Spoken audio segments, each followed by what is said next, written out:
Hello, everyone, and welcome to the Ignorant Intellectual on Media. It's been a while since my last video. I ended up having throat surgery, and then I ended up catching a nasty cold afterwards, so I've been out for a few weeks. Um, so this will be the first video coming back. Now, I have done videos in between, but I just haven't posted them because they're part of a video that I'm doing about what I think are the greatest films of all time. I did a big list on it, and I'm slowly getting through it. I'm about three-fifths through that video. So once that video is finished, I'll put that up online. But right now, I thought I'd do something in between because I go out thrifting a lot, and everything is piling up so much that I figure I'd better do a mixed haul to get rid of some of the stuff, get it on the shelf, get it on the bookcases and everything, and clear out my desk. So that's what I thought I would do. So I don't know if I'm going to do everything because it is a lot of stuff. So maybe I'll pick and choose what I put. Maybe I'll put something up and I just won't talk about it much, and then move on to the next one and something that I really enjoy or something that I really liked. Maybe I'll talk a bit further on it. Anyways, we'll wing it and see what happens. All right. Uh, so I got a bunch of books and a bunch of movies. So I thought, let's just wing it. All right. So all right, let's do this one first. All right. So this is. I apologize beforehand if I brutalize his name. This is Chinua Achebe's Things Fall Apart. All right. So basically, this is a Penguin Modern Classics, part of the Modern Classics series of books that Penguin has put out over the last while. It's usually books from the 20th century that they're putting out. So anything pre 20th century, or even some of the stuff that's in the 20th century, um, they'll put out in the Penguin's Classic. The black versions of their publishing house, right? But the modern ones, the ones 20th century or up, they'll put it in the Penguin Modern Classics, and if they're English, they'll put them in the English Classics. They have a section now of English authors that they put in as well, right? So I may have one of those books here actually, but we'll see as we go along. Anyways, this book, if you have not read it, it's one of the greatest international books. It's an African book. It's written by Achebe's Nigerian, and it's his first book, and it was published in 1958. Was the first time it was published, and it's been translated into friggin' I don't know every language on the planet. It's one of the greatest books of all time, one of the greatest 20th century novels, and it's basically about this village in Nigeria, and the main character is this wrestling champion. I'm going to brutalize his name, so I wrote it down. Oko Okonkwo. Okonkwo. Anyway, so he's a wrestling champion. He's a big guy in his village, holding lots of esteem. But then what happens is, European colonizers come and Christian evangelists come into the country and into his village, and then it goes south from there. And basically, it's a short novel. It's not very large. It's just over 150 pages. A version of let's say British or European colonization, right? So it's quite an interesting read. And then he came out with two books after this, which continue the story, and those are quite interesting too. But this one is probably the most powerful of the three. And it's a novel on its own. You can just read this. You don't have to read the next two. But I bet you if you do read this, you'll probably want to read the next two as well. So, all right. So that's Chinua Achebe's Things Fall Apart. Came out in 1958. Published in 1958. I just got to find a room for all this stuff. All right. So we'll just put that up there for now. All right. Next up is okay. So Wordsworth Publishing came out with this book. Pretty thick sucker, right? Pretty big book. All right.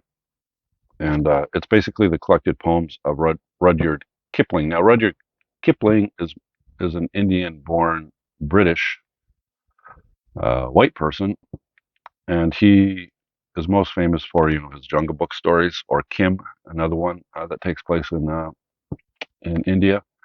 Uh, but he is basically a writer of all things, right? So, and what Wordsworth did was put out a collected poems, all of his poems, um, like Kipling wrote in his lifetime, right? I don't know if it's every one. I think it's every one of them. I mean, the book is pretty thick. If it isn't, I'd be surprised. All right, but it's a nice book. I haven't read any of Kipling's poetry. I'm not a big poetry fan, so I my poetry knowledge is pretty limited. I seem to gravitate more towards philosophy and science fiction, fantasy, and that kind of stuff, and poetry. I tried reading poetry back when I was like seriously reading. I mean, in my mid 20s, I went on a reading binge for a good 15, 20 years until my eyesight started getting bad. And I picked up poetry. I picked up like Frost. I picked up a bunch of American, Canadian. I picked up, Leonard Cohen, his poetry and others. And I just couldn't get, I couldn't get into it. I just had difficulty trying to understand it. So if I was actually to get into poetry, I would probably need a professor or a teacher to teach me what's good about it. Right? So, so that's Rudyard Kipling's collected poems. Now, most of these books that I have, I'm going to resell.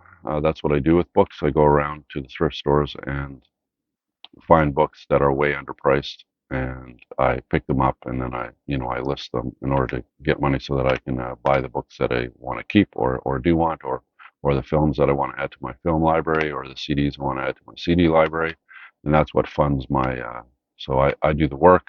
I bring the people the books that they want without them having to travel around the city, thrifting or whatever. I quite enjoy thrifting. So, and then, I get a benefit from it where I can create a library of books and movies and CDs that I quite enjoy, and it not costing me very much money, right? So, all right. So next up is, oh yeah, here's what I was talking about. All right. So here's Jane Eyre,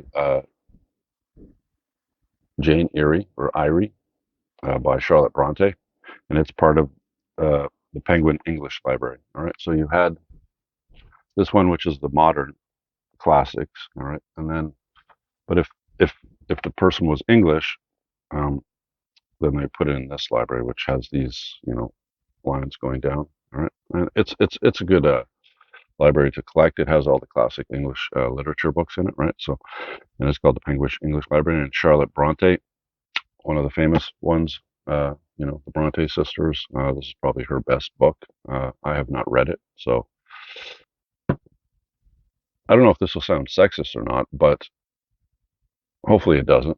But I find, I mean, there are exceptions to what I'm talking about. I find that comedians and authors, a lot of people in the arts, whether being female or male, I tend to relate more to the male. I enjoy reading male authors more than female authors, and I enjoy, films made by male directors rather than female directors. I think there's a psychology or a way of thinking that women put forth in their art that women understand better than men. I think it's just gender. I think, at least in my experience. Now there are exceptions, all right, like Margaret Atwood, Canada's greatest writer. She's a great writer. I really like Kate Bigelow. Is that her name? One that did The Hurt Locker and those films. And I like Sofia Coppola as a director as well. But mostly, most of the directors that I collect in film are male. Now that could be because the whole industry is dominated by males. I'm not sure.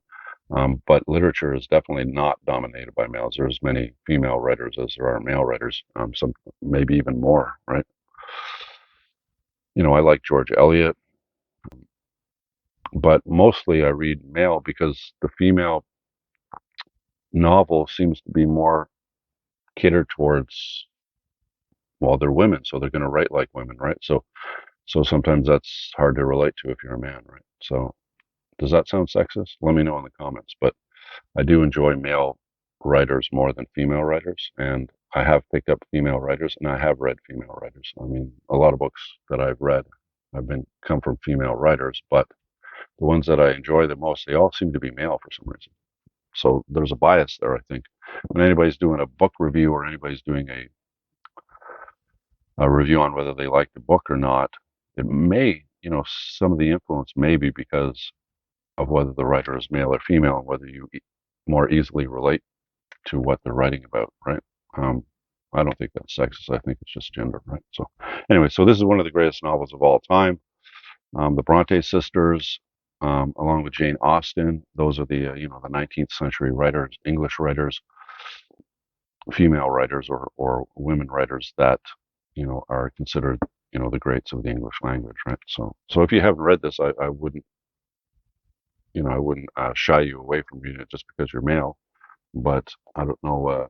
With me, I picked up George Eliot is the one that I picked up the most, and it wasn't because she had a male name. A women would take on male names when they do publishing in order to be taken seriously and read, and to hide their gender because they're supposed to be not doing male professions or whatever, right? So anyway, so that one. Next up is Call of the Wild by Jack London. And I read this book when I was in my pre-teens, right? So I was like 11, 12, that kind of thing.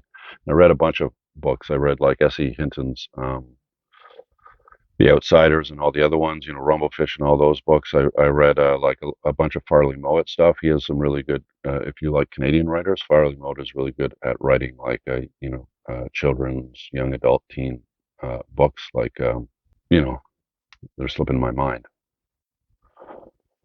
The Dog with the Glasses, I read that one. I read the one Lost in the Barrens is another one I read. There was a bunch of novels that Farley Mowat had written specifically for kids of my age that I picked up, but those are the two that I remember the most, especially Lost in the Barrens. That was quite enjoyable. But I also read Jack London. I read this book, The Call of the Wild, which basically is about a Saint Bernard named Buck,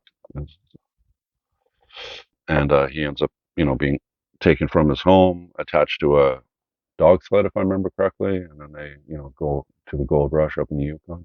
Um, so it was quite an interesting story. If you haven't read it and you're in your teens, you may enjoy this. London is one of the great American writers. So it was put out by Seawolf Press, all right, and it's part of their 100th anniversary collection. But like I said, most of these books I'm just going to resell. All right, next up is a Signet Classic. Signet Classics are really good. They're not as popular as Penguin Classics or the Oxford World Classics, and you have the Modern Library Classics, and you have the Signet Classics, and they're all paperback. They're all about this size. And this is Clarissa from Samuel Richardson, and it's his master work. But again, it's like it's another book that I did not pick up because it's about a subject I'm not really huge on, right? But I picked it up because it's a Signet Classic, and I'll pick up any Signet Classic, combine the Signet Classics into a group of Signet Classics and sell them as a group, right? So this will add to that. All right. Then we got Agatha Christie's, and then there were none. All right. So Agatha Christie is probably the greatest, mystery writer, detective fiction writer of all time. She has hundreds of books. She put them out. I mean, she was a machine, man. She put out so many of these books, and they're all popular. And whenever people buy these books off of me, they're usually female. So I don't. Has anybody ever figured out why women are attracted to like crime novels and true crime novels? Because they're the majority of the readers of this type of book, and actually, some of the best writers in this genre are female. In fact, I think females dominate this genre. Sue Grafton is another one. You can list probably 20 great mystery, crime novelists, and most of them are going to be female. I mean, there are males in the genre as well, but a lot of female writers, you know, uh, go towards this type of fiction, right? And I have not read this one.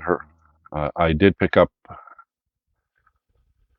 Murder on the Orient Express. I did read that. I figured I'd read, at least a couple of hers. But you could spend a lifetime reading Agatha Christie, and go through 100 of her books. Now, her most famous uh, detective is Poirot. Poirot. It's hard for me to pronounce his name. So those novels are probably her best if you want to go searching for some novels to write. But I bought this in order to resell it. So, but she is one of the great mystery writers. So if you're deciding to get into mystery, maybe that's a writer you should pick up. All right. So next up is Such a Long Journey from Rohit Mystery. All right, and this was published in what, 1971, I think it was. Um, and it's part of the New Canadian Library, and it's series 5. All right. So if you go through my videos, you'll see I did a comprehensive introduction to the New Canadian Library. It's basically Canada's who's who of novel writers, and it has well, I would say about 90% of all the great novels ever written by Canadians in Canada are in that library. It started, when did it start? I can't remember now. I'd have to reread my synopsis of it. Anyways, it's gone through 6 versions, and now it's basically in limbo because it's owned by a German company, German book company, and they're not really publishing any more of these New Canadian Library books, so it's kind of depressing. But this is basically the 5th uh, series inside the New Canadian Library. They all have, they're all very uniform when they change the cover. So it's gone through. This is the 5th cover, which is basically, it's a really nice edition. All right, it's a paperback. And anyway, so Rohit Mystery is basically, he was born in what, in Mumbai, in Bombay. I think Bombay is Mumbai, right? Um, and he ended up emigrating to Canada, when he was young. He was an adult uh, back in the 70s, and uh, he was a bank clerk, and then he got into writing, and he went to the University of Toronto. And anyway, so this is his first novel, and it's part of the New Canadian Library. It's a great novel. Now, all of his books, if you ever come across Rohinton Mystery, they don't take place in Canada. They all take place in India, and this one takes place in Mumbai, or Bombay, as it used to be called. And he's a bank clerk. The main character in this book is a bank clerk, which, you know, Mystery was for a while as well, right? And it's basically about him, his wife. He has a couple of kids, and he's struggling to keep those, um, to keep his family afloat. And he has a friend at work who's mentally challenged, if I remember correctly. And then he has a buddy. Anyways, it's basically, its attraction is seeing what modern Indian life is like, right? So most Canadian novels take place in Canada, but this one takes place in India, and India, to learn about India is an attractive thing, right? So people picked up this book a lot, and it actually won the Governor General's Award, which is Canada's biggest award for fiction. He won the Governor General's Award for this book. So if you ever come across Rohinton Mystery, pick him up. He's a good author, especially if you want to learn about India, life in India and that, right? So, well, at least from his perspective. All right. So that's Rohinton Mysteries, Such a Long Journey. All right. Next up after that is Machiavelli's The Prince. If you've ever read philosophy, you'll know this book. It's basically his ideology on how to run a kingdom or a princedom, and what you need to do in order to keep power, to gain power, and to keep power. And it's basically, psychopath's version of how to become a leader, right? Basically, he goes through things like, if if you're born into it, then you need to do these certain things. But if you're a usurper and you took over, and then you got to kill the family of the legitimate prince that was there that you took over, and you got to kill all of his family and children. And anyways, it gets into some real brutality, but basically it was his gift to a prince, or was a duke, I think. I remember it was a duke, right? In order for him to get into the duke's good graces. But basically, it's a primer on power, and everyone who reads about political philosophy will end up reading this book at one time. And this is part of the Penguin Classics, and this book sells really well. So I've read it a few times actually. It's an interesting read, let's put it that way. Uh, all right, so next up after that is Judy Blume's Are You There, God? It's Me, Margaret. Blume uh, writes a lot of books for children, but this one stands out above all the other ones that she's written, and it's actually the only one when I go through, thrift stores or elsewhere that I go looking. It's the only one that I'll pick up by her. This one will resell pretty easily because it's basically Margaret talks about, her transition from a girl into a woman, and she talks to God about it. And it's a quite a popular, young, a teenage novel for girls. All right, and it's well written, and so every time I see it, I always pick it up. All right. Next up after that is Shakespeare's Glossary by C.T. Onions. All right, and basically Oxford put this out for students who are reading Shakespeare and are having difficulty with the language. So basically, you come across a word and you go, that word doesn't make sense because maybe the modern definition of that word has changed, since 15, 1600s when Shakespeare was writing, and you want to know what it meant back then. Well, this is what this book is for, right? So it goes through and words that have gone out of use since the 1600s, right? That are used in Shakespeare's plays. They give you a definition for them and that. So you're reading the play, you come across a word, go, anyway, so it's a glossary of terms basically, and it's done by Robert D. Eagleson. So I picked this up as a companion piece. I'll put it in when I sell, some of Shakespeare's. I may put like a few of his plays together and put this in with it, as an aid to read Shakespeare. It's a good one. So, and Oxford University Press is very, well respected. So, all right. So, okay. So next up is a Penguin classic, Sophocles, the three Theban plays. All right, and basically it's Antigone, Oedipus the King, and Oedipus at Colonus, and they're three tragedies. They're probably his three most famous plays. Now, Sophocles was Greek, back, pre-Christ, back, like 400, 500 BC, and he was a contemporary of like Euripides and what was the name of the other guy? Aeschylus. I think it was his name was Aeschylus, if that's how you pronounce ignorant intellectual, right? So, and they all three of them wrote, tragedy. They wrote tragedy, and but Sophocles is probably the most decorated of all the three. Back in ancient Greece, they used to have these festivals where people would bring forth plays and different other pieces of art, and then they would be judged on it and given a prize, right? And Sophocles, if I remember correctly, was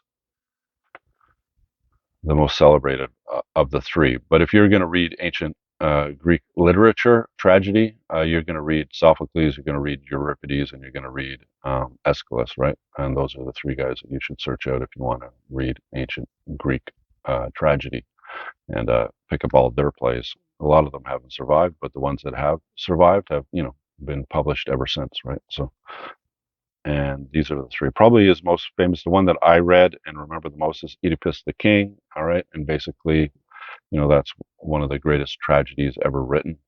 So pick that one up if you want to start, let's say, on Greek tragedy.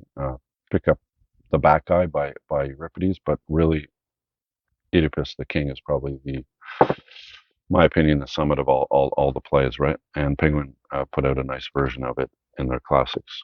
All right, so that's Sophocles. It's really funny. I have to try to figure out how to. You ever try to figure out how to say Greek names properly? It's very difficult. Like I because I wasn't really taught literature. I just read it right on my own. My my all-time favorite, let's say, ancient Greek playwright would be what is his name? Aristophanes, right? But when I first started reading him, I read like The Frogs and some others, and I laughed. They're quite good if you haven't read them. But I went around until somebody pointed out that his name wasn't. I went around calling him uh, Aristophanes, right? And I was in a bookstore one time before I started working there. I worked at that bookstore for a few years, and it's where I got access to a lot of the books that I read, right? uh, the owner pointed out that it's not Aristophanes, it's Aristophanes, right? And then I went, yeah. So ignorant intellectual.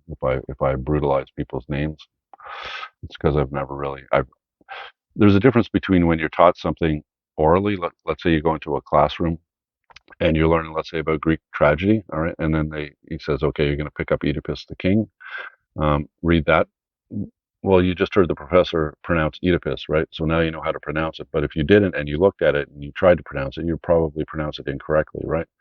And you wouldn't even know it until somebody, corrected you. So that happened a lot with me when I was reading because, I read on my own. I didn't have the money to go to university, but I wanted to learn what people in university were learning, but I had to do it on my own. So basically,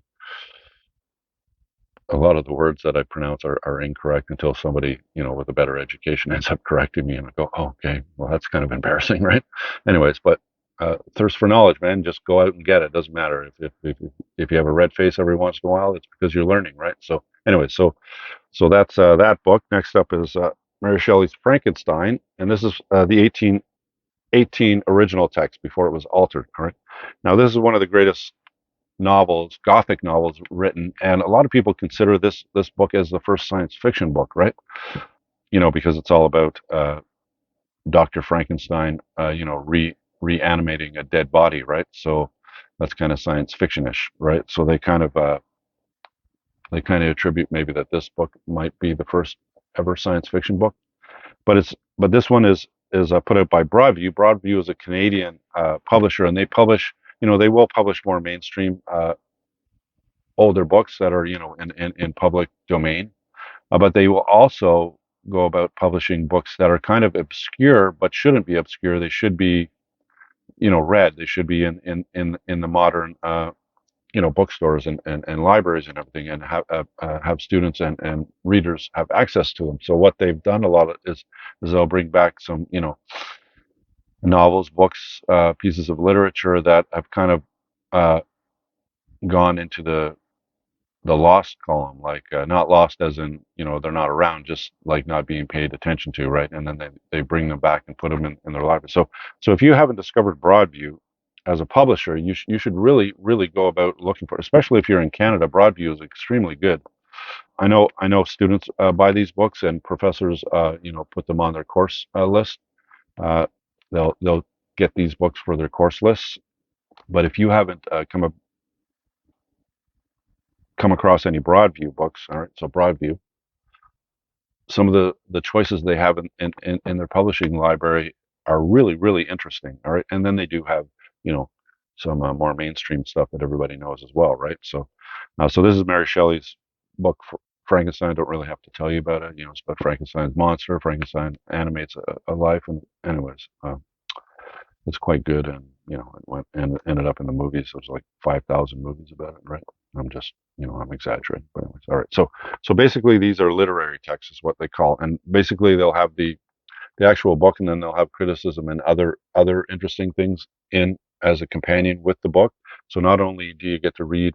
I feel like I work for Broadview and I'm promoting their label, but I'm not. But you'll get more information than just the text. You'll get other academic information with them as well. So that's another cool thing about them. But the coolest thing about Broadview as a publisher is the selection of the stuff that they decide to publish is really good. All right, and investigate it if you haven't. All right, next up after that is Edmund Spenser's poetry. Now, Edmund Spenser, what When was he? He was like what, back in the Middle Ages, wasn't he? And it's probably his most famous book was what, The Fairy Queen, if I remember correctly. Let's see here. Let's read. Anyway, so this is a Norton Critical Edition, right? All right. So um, there's a whole group of these books. Now these are kind of a bit older books, right? They're not recent. When you get into when was this published? Yeah, see, 1993. All right. So, but there's a whole group of them that have the same spine and the same, colored square on the front, and they're all classic literature, and they're critical editions. So, like the Broadview editions, you will get what it says on the cover for it, but then you'll get a lot of academia, a lot of criticism, and other things that are involved in it, explanations, what importance it has, and so on and so forth. Right. So these are really good. The Norton Critical editions. Is this? Yeah, Norton Critical edition are really good for, you know, to enjoy the actual poetry, let's say from Spencer, but also understand why that poetry is considered in high esteem and what its, historical value is, and so on and so forth. Right. So these are really good editions as well. Now, because they're older, a lot of them, and because students use them a lot, you know, when I come across them, they're always, a lot of them are all highlighted and everything else, and they're in pretty crappy condition. But when you come across a like this one looks pretty much new, right? And this is like 30 years, 35 years old, right? So when you come across those ones, pick them up. I mean, if you're going to resell them anyways, those ones are good. All right, next up is Teen Titans. Beast Boy loves Raven. All right, so basically, uh, this is a comic. All right, and I found this for like a couple of bucks, so I figured.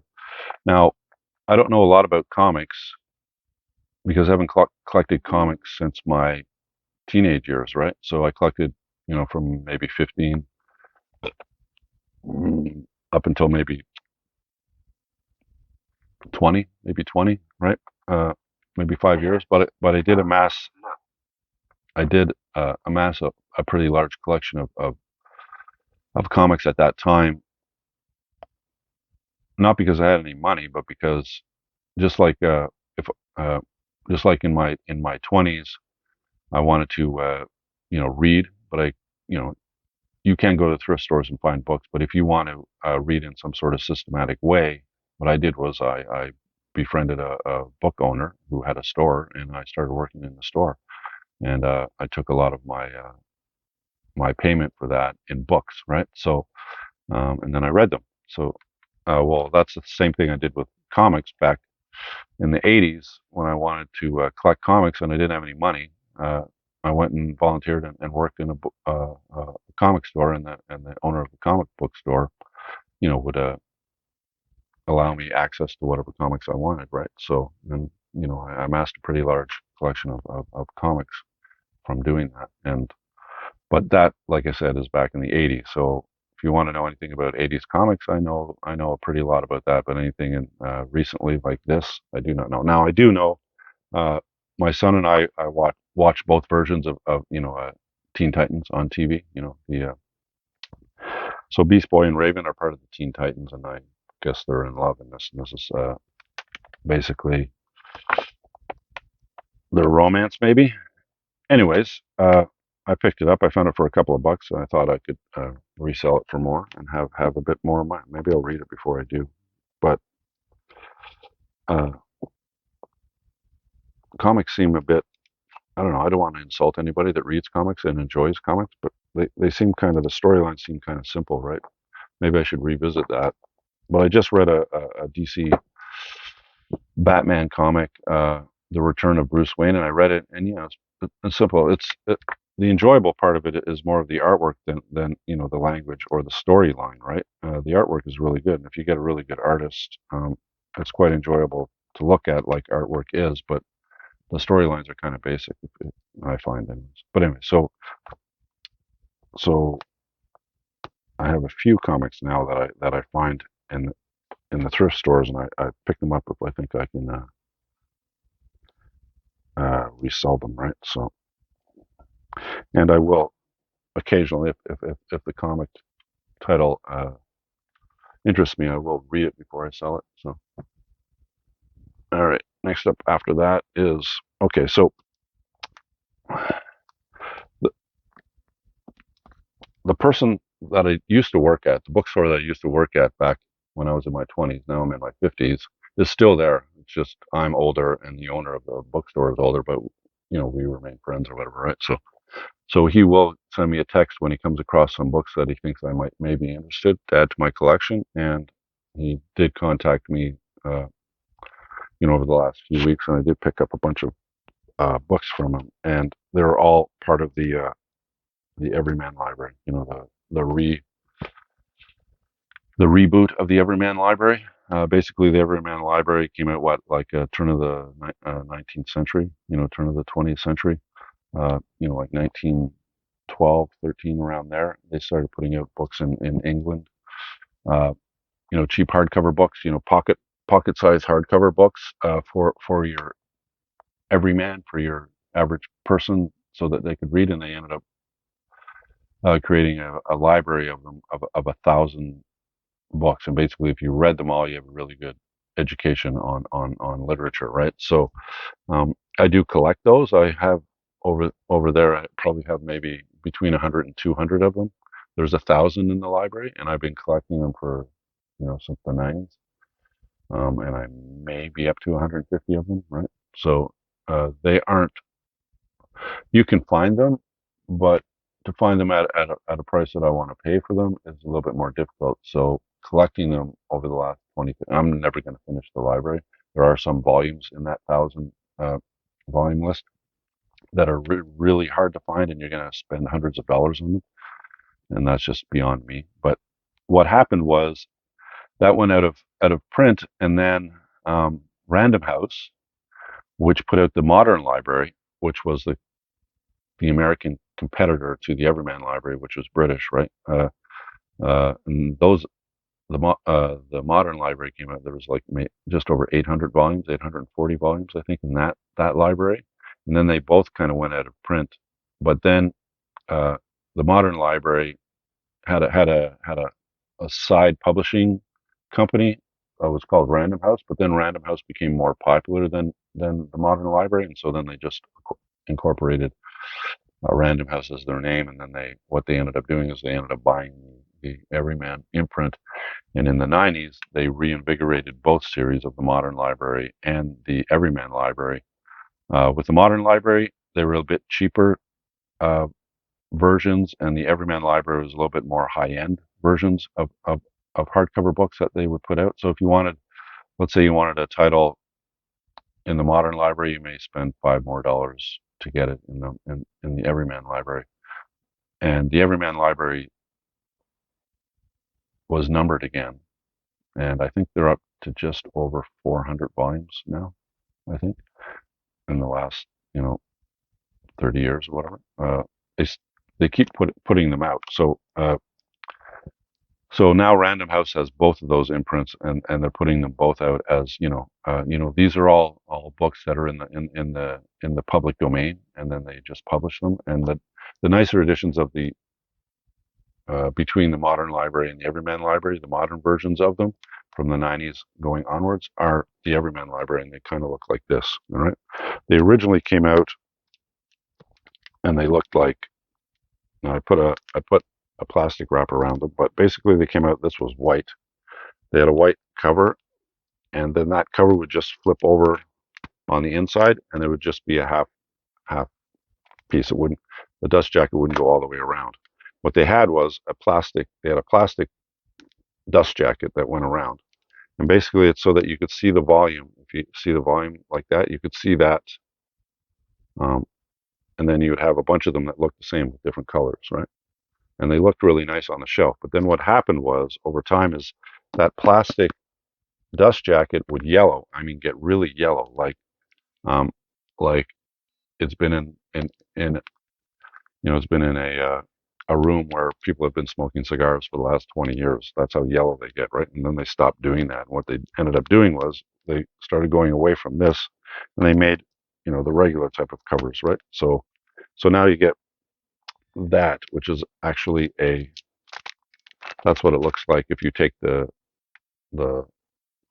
dust jacket off of it, but nobody does that because you end up wrecking your book over time, right?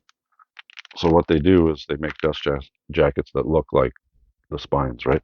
These actually are the spines, right, covered in plastic, but like I said, that plastic yellows over time. And it doesn't look really great. So what they did was they went more along the lines of this, and they have the black and white spine, and then they have this colored spine, and they look really nice when you put them on a shelf. So this one here is Camus, Albert Camus, the French writer, surrealistic writer. You know, he wrote what, The Plague, The Fall, Exile, and The Kingdom, and selected essays all in one volume. All right, and now this new was Canadian, just under $30.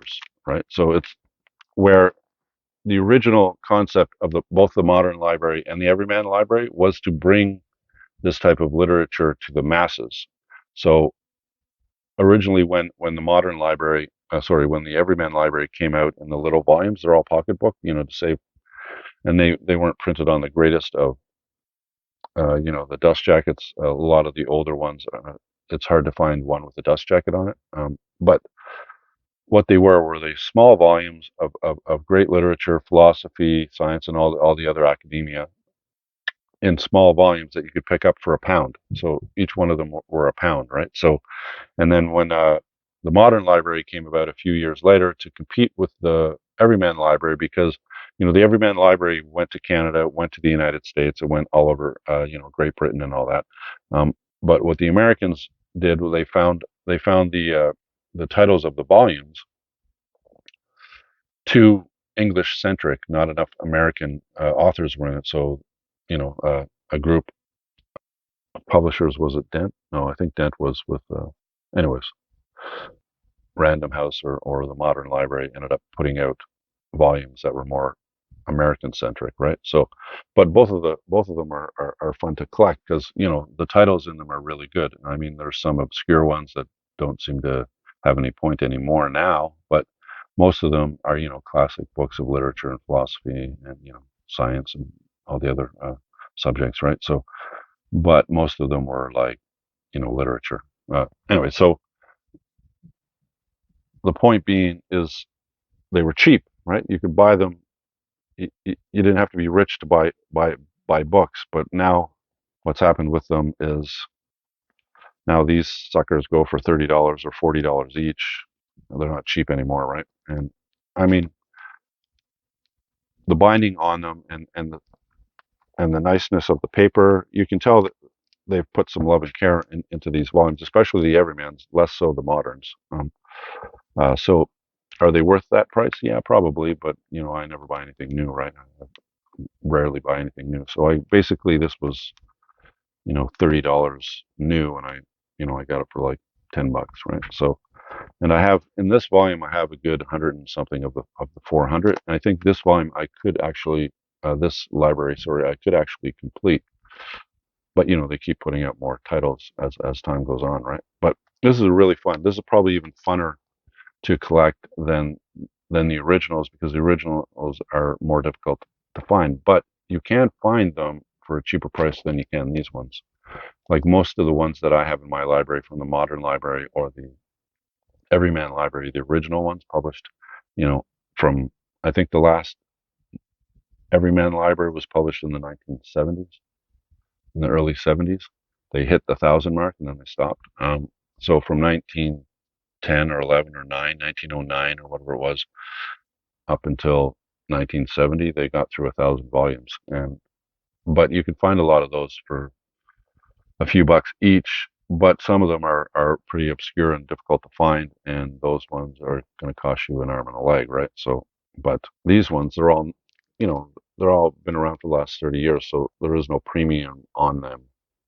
You can collect them and get them for a reasonable price, $10, $15, $5, depending on where you're finding them, right? And they are really nice volumes, right? So the paper stock is really good, and they do have a ribbon that's attached to the book, and they do really look good on a shelf. So if you have that one, let's say that one, like that looks nice, right? Okay. So now what I've done, if you've noticed, is so many people don't do this because, there's a cost to it. But what ends up happening if you don't do it, all right, so here's an example of one of the older modern libraries. Now, what happened was the volumes in the modern library are small, right? So they only contain a few hundred pages at the most each. And then you're getting to a size where some books you just can't publish in that size of. So what they did was they came out with modern library giants. And here's a volume of a modern library giants, all right? Right. And this one is number G52, which is basically Ulysses by James Joyce. All right. So this is really good. And I don't know how many of them. I think there was just over 100 of these, but don't quote me on that. I would have to do the research to find out how many of the modern library giants there are. I have maybe 25 of them right now. I just found this one and I picked this one up for like $10. But if you look at it, now I've put it in protective plastic, but if you look at it, see here, it's missing. The dust jacket is really bad because nobody, if you look at it, it's brown. It's browned over time. Now, all these dust jackets will end up disintegrating over time if you don't protect them, right? So many of the modern libraries, the Everyman libraries that you find, you'll find them without their dust jackets. Those ones are pretty common. The ones that still have their dust jackets, those dust jackets are usually in pretty bad shape unless the person protected them, right? Now, what I protect them in is this, all right? And this is it's called poly blah blah blah blah blah blah. All right. Ignorant intellectual. What everybody called it in the industry when I was working in the bookstore was Mylar. All right. And because Mylar is a company. So it's like calling facial tissue Kleenex, right? Where the actual company name kind of takes over the generic name for the product, right? So um, you say Kleenex instead of um, facial tissue, right? So Mylar was what we always picked up, right? But it's poly something. Anyways, it's an inert plastic that doesn't have any acid in it and won't destroy paper, right? And you can get it for books, the dust jackets for books. You can get it for your Blu-rays or DVDs, that kind of thing. Put them in bags. It doesn't destroy the plastic that the Blu-ray is in or whatever. But mostly it's done for paper products that you don't want any reactions over time where the plastic bleeds and puts out an acid that destroys the paper that it's protecting, right? And Mylar or poly, whatever it's called, does that, right? So I always put all of my books, hardcover books that have dust jackets in it, all right? And it also makes them look really nice, right? They got that shine to it, right? You know what I mean? And it protects it, right? So, and you can get them in different sizes and different thickness, and you know, you get them in these tubes, all right? And where I get mine, not that I'm promoting the company or anything, but I get mine from Brodart, Brodart. It's not cheap though. You get a roll of this. You're going to spend over $100 on it, right? So, but you can probably cover about 300 books, depending on how big these books are. About 300 books, give or take, maybe less. 300 books. Anyways, um, you can do the calculation when you order the roll. You can get different size rolls, maybe 100 feet, 300 feet, whatever, how many feet you want. And so I get a pretty large roll so that I can use it. Now I've been using this roll for about a year now, maybe 9 months to a year. I've been using this roll, and I might be a third of the way through it, but I cover all my books with it, right? And it makes it look nice and shiny, and it protects them. It keeps them in good condition. So if you go through a dry spell, you lose your job or whatever, and you have some things that you can sell, and if they look really nice and they look new, they're really easier to sell, and you can sell them at a premium, right? So, all right, so that's Camus, The Plague, The Fall, and some other writings by Camus. All right, he's one of the great French writers. All right, next up is Charles Dickens, which is another. So this one, see, this one has the white and black rather than the kind of orange and black, right? So So this one is number. So if you want to know what the number of it is, I didn't say that, right? You look at the title page on the inside, all right, and then at the bottom, right there, that's where the number is, all right. And there's over 400 volumes in this. It's a nice series to collect. All the titles in it are worth reading, all right. This one is A Tale of Two Cities. You know, one of Dickens' most famous novels, Paris and London. All right. So next up after that, here's another one. Here's Henry James, The Wings of a Dove. I have not read this book. All right. And this one was like $27.95 new. All right. This is what it looks like if you take off. Right. But they're really nice volumes. And this one has a different spine to it. So when you're putting these all up, you'll have, little variations of the spines that give it a little bit of flavor when you're putting these up on a bookshelf. But it's a really nice library if you're going to collect it. You do have the leather-bound editions from Eastman or from the Franklin Library that you can put up that look really nice on a shelf if you're trying to create an atmosphere, let's say in your living room or your den, where you want some books. The leather-bound editions look really nice, but these ones do too. If you ever, you don't have $100 to drop on an Eastman Press leather-bound edition, you can drop like $30 on an Everyman library, right? So, and they look really nice. All right. So, and then I already mentioned James Joyce Ulysses. That's one of the modern library giants. All right. And then we have Dangerous Liaisons from Delacroix. All right. I have not read this book. It's one of the earlier ones. This one is number probably like in less than 100, probably, yeah, number 76. It's one of the early versions of this. This one was published 1992. So this is one of the first group of them, and they have that spine on them because they only have the half paper of it, right? It only comes across and it stops right there, that piece of paper. So it doesn't cover the whole thing. That paper stops here, and then you get the inside flap. But if you look at the inside flap on the other side, there is none, right? Because that paper is only half piece of paper. The back doesn't have it. It's just the plastic that it originally came in. They look really, really nice when they first came out that way, because people would people would take off the dust jacket in order to get that nice looking spine, but then the dust would cover your books over time, and it wrecks, and the gold print uh, on the spines would kind of crack and fall off and made the volumes look like crap over time. So they knew that. I mean, they didn't use expensive gold or anything on this. See that? See that gold there and there, right? It's more paint than it is gold, right? So that will crack and fall off over time if you expose it to air, right? So how they solved it was they took plastic and they put it around the volume. Problem is that plastic yellows over time and makes it look like crap. All right, so then they just stopped doing it altogether. But their point, I understood their point.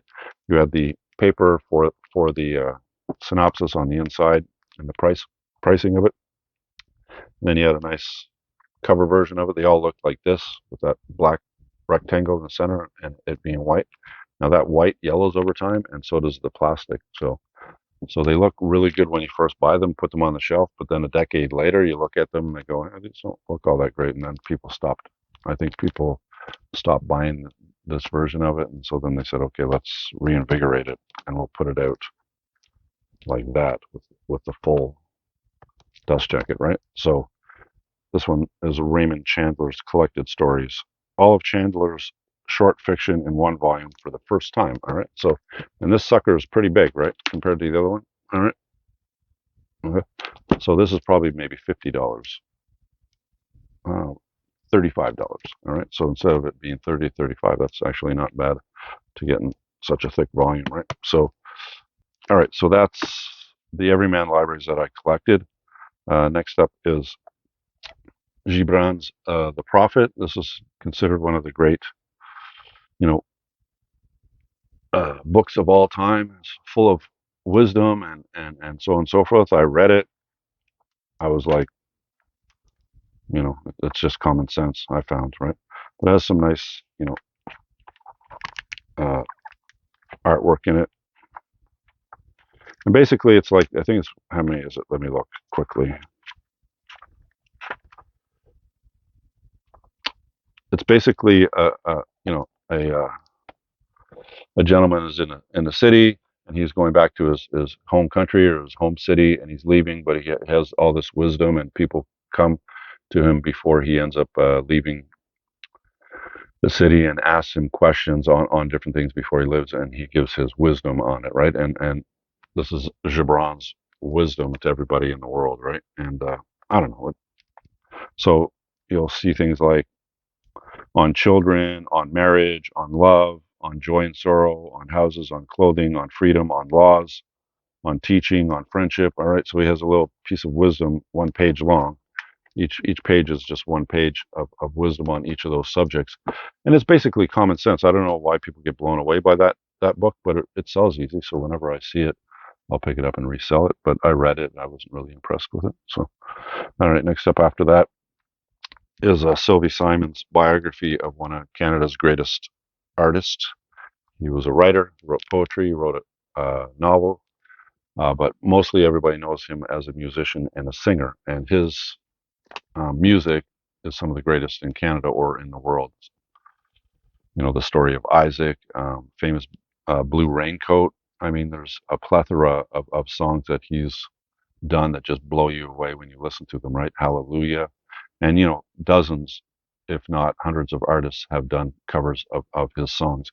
And basically, he died in the last decade or so.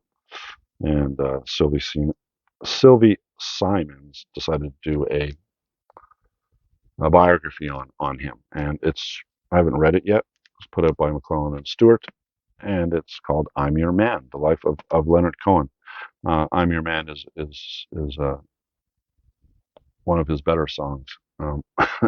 Listen to it. It's got a little bit of a Cohen is a lot of his music kind of mesh religion with sexuality, and there's an attraction to that because it's kind of like a little bit taboo, if you know what I mean. What he's talking about, and I'm Your Man is, he doesn't. I'm Your Man is kind of more of the sexual one. Let's put it that way than the religious one. And if you've ever heard it, you know what I'm talking about. All right, so that's I'm Your Man, and that's all the books that are on my.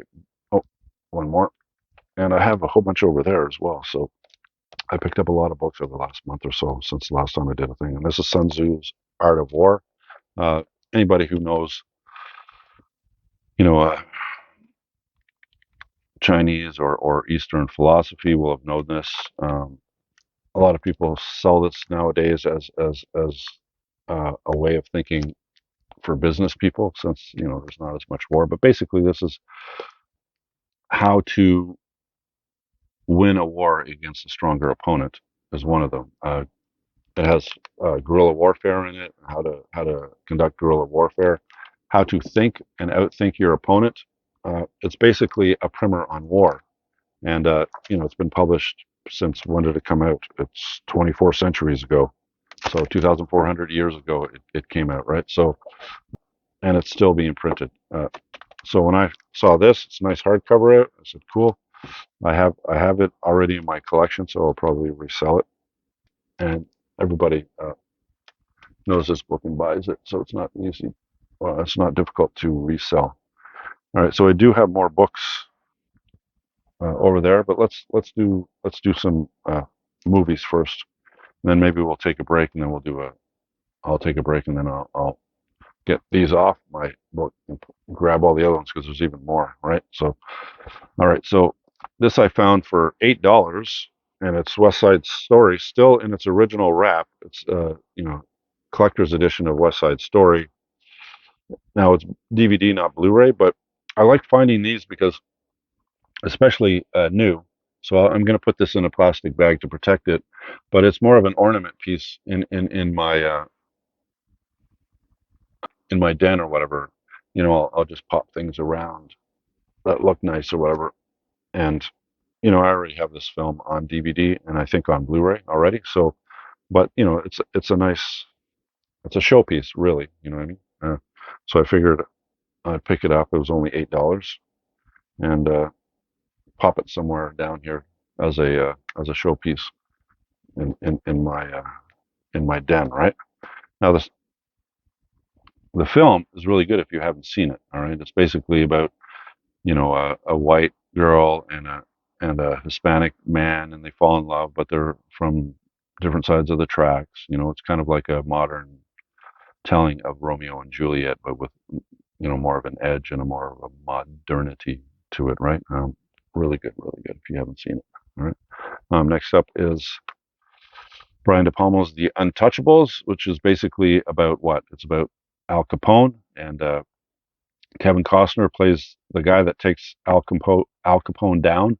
Stars Sean Connery, and Robert De Niro plays Capone, right? So it's a really fun. It's not De Palma's greatest film. I mean, like Body Double is my favorite by him, but he has a bunch of great films. This one is probably not highest on the list, but I only have it on DVD, so I found it on Blu-ray, and now I can combine the two and have a Blu-ray and a DVD copy of it. And it is actually, I make it sound like it's not a very good movie. It is a really good movie. It's just not up there with, let's say, Scarface or Body Double. So, all right. And then I also found Unbreakable, all right, which is basically the M. Night. I always say his last name wrong. Shyamalan. M. Night Shyamalan. This is probably his best. This one, or what's the one with Bruce Willis and the kid who sees dead people, whatever that one is. Um, but this one is really good. This one is basically turns into a trilogy. It's basically Samuel L. Jackson is Mr. Glass, as they called him, because his bones are so brittle that if he doesn't careful, he'll just break them easily. And he has a philosophy thinking that, well, if he exists and most people are not like him, they're in the middle, there's got to be somebody on the other side that is like super powerful. And he goes about trying to find that guy to see if he exists, because then he knows that he has a reason for him existing. It's not just that God hates him or something, right? There's a reason why he exists, or whatever, right? So his opposite is Bruce Willis, and Bruce Willis is a man that can't be killed, and he has superhuman strength, and he goes about stopping bad guys, right? Anyway, so it's quite an interesting. It's kind of morose. It's kind of it's not a super action film. It's kind of like it's like comparing, let's say, Star Wars and Blade Runner, right? Blade Runner is more cerebral. It's more slower paced. It's more intellectual. Whereas in Star Wars, it's just a fun, action-packed film, right? Well, most superhero films are like that, but this one isn't like that. This one's a little bit slower paced. It's a little bit more intellectual, right? And so some people will call it dry, but I think it's his best film. And like I said, there's two other films after this that have the same characters in it. All right. Next up, uh, so I have this on DVD, but I didn't have it on Blu-ray, and this will be a theme because most of the ones I'm going to be showing you, I have them on DVD, but I don't have them on Blu-ray. Next up is Sam Mendes' Road to Perdition, uh, starring Tom Hanks. I've seen this. I can't remember what it's about. Sometimes you watch so many movies that you don't remember some of the movies that you see until you plop it into the Blu-ray player and you start watching and go, oh yeah, now I remember this film, right? Well, this is one of those films. But Mendes is a great director. He's part of my collection, so I have that already on DVD. So I found it on Blu-ray. Same with Inside Man. I have this on DVD, but I don't have it on Blu-ray. So I decided to pick it up. And this is Do the Right Thing would probably be his best film, but I think this is probably more accessible, and it's like a crime. It's basically about a bank robbery and a unique way of getting away with robbing a bank. And stars Clive Owen and Denzel Washington as the cop. Clive Owen as is it Denzel Washington that's the cop, or is it the other way around? No, I think, yeah, Denzel Washington is the cop and Clive Owen is the criminal. And they rob a bank. And it's interesting how they get away with it, if they do. I'm not going to tell you whether they do or not, but yeah, it's quite interesting. And Jodie Foster actually stars in it as well. She's a facilitator in this film. She does a really good job with that. So this isn't Spike Lee's greatest film. Like I said, Do the Right Thing is probably his greatest film, but it is a fun watch, and it is kind of like more of a mainstream kind of film. Your atypical action film, but he has a twist in it that's really cool. Right? And then I found this one, which is the biography of Queen. Is it Queen or is it just him? Right? And on 4K, and I found this for $3. Not too bad, eh? And it still has it has a Blu-ray, it has a DVD. Sorry, it has a Blu-ray, a 4K, and digital code, and they're all working. So pretty cool for $3. I'm not sure if I'll keep it though. I haven't seen this film yet, so I'm gonna watch it. And if I really like it, I'll keep it. But uh, maybe I won't. I'm not sure. Who directed this? Oh, Bryan Singer directed it. So yeah, I'll probably keep it then because I do collect Bryan Singer films. So you can't you can't go wrong with a 4K. Finding it for $3, right? All right. So this one is a nice, still new, coming to America, steelbook, still in its plastic. All right. And a guy was selling it, and I picked this up for $15. And I went, cool. It's a 4K and Blu-ray, and it hasn't been opened. I haven't seen Coming to America since it first came out. When it first came out, I didn't really like it all that much, but it's gained respect over time. Coming to America, it's moved up in esteem over the last few decades. I don't know why, but I didn't really like it much. Next up is Frozen 2. I have Frozen 1, but I didn't have this one, so I picked it up. I'm going to watch this. I really enjoyed Frozen, even though some people would call it more of like a female story, but I really like Frozen. I don't know much about this film, so I didn't see the advertising on it or anything else for it. So we'll see how it is when I watch it. All right. This gentleman had a bunch of Disney stuff, so I did pick up some. So I picked up that one for 5. I picked up The Great Mouse Detective from him also for $5, and it's got the DVD and the Blu-ray in it. So you know how I like that, right?